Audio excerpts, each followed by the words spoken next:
Hi, Mavens. I am pretty much jokingly obsessed, but seriously, very much just inspired by Frederick Douglass. Frederick Douglass. When I went to DC a few weeks ago, the main thing that made me want to go, that really made me decide, was because I wanted to see one of at the Smithsonian National Portrait Gallery.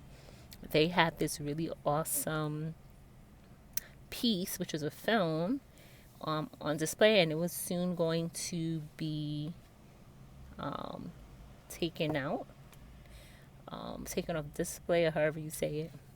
Um, And my gosh, when you think about a calling and someone who answered their calling, I mean, I'm ready to go buy all his books. I read some of narrative of us. Was it his book, his narrative, a long time ago, and I'm ready to just to go buy all of the books. I am just ready to go back to DC soon and go to his I think it was his last home. Frederick Douglass was born in Baltimore, right, Maryland, and my gosh, right, he was a former slave. He was an enslaved person, and he escaped, and to think about escaping and coming back to tell people about the atrocities. Like one of my favorite pieces of writing is his, like, what is the 4th of July to a Negro? I think that's the title. Don't quote me precisely on the title. I couldn't imagine, like, what his calling felt like inside so deeply, to go and wow, right, and to do that, and create such change, and to really become an abolitionist.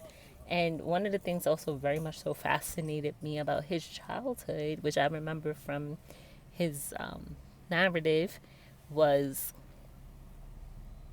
as a little boy, he pretty much he outsmarted the one of the little slave masters, as little boys, right, to teach him how to read. And once he learned how to read, his eyes opened up.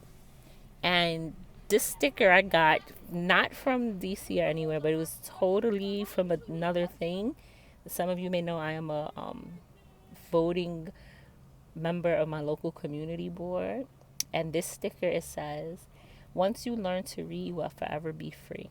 And I got this um, from um, some a mother who helped open up a school because of her experience with her children, especially one of her sons in particular with dyslexia, which is a whole nother post, a whole nother conversation.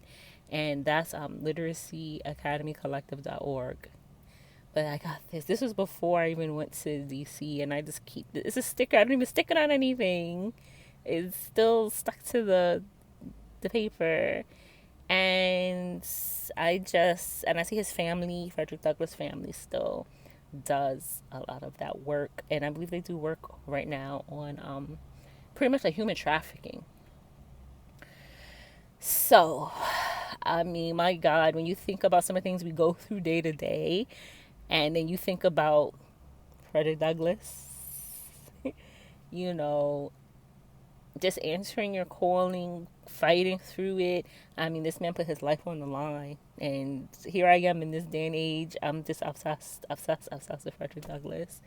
And, there's other people too, but we can save that for another time. I mean, I just love how, like, when I was a child, I didn't really connect to a lot of people or stories that way. Now, at this age, my big old age, I'm just feeling more and more, inspired by historical figures, actually. Frederick Douglass, obviously, and also Josephine Baker. Anyway, thank you, and I hope you got something out of it, right? I'm just vibing as usual. And that's something I was supposed for a long, long, long, long time. And I just took this moment now to do so. So, have an amazing day.